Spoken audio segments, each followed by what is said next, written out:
Druhá runda šesteček je na trati. Vidíme tam penátenský trest, to není nikdo jiný než mladý Mároša. Jo.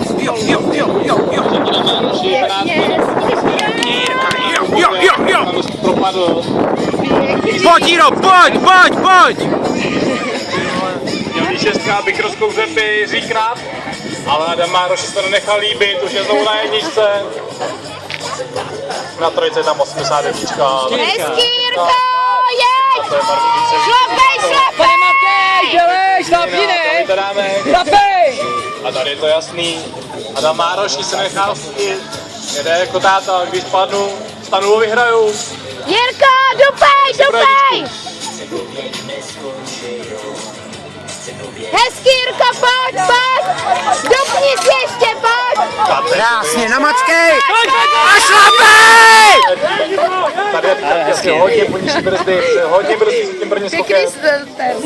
Vidíme, kdo nám jede.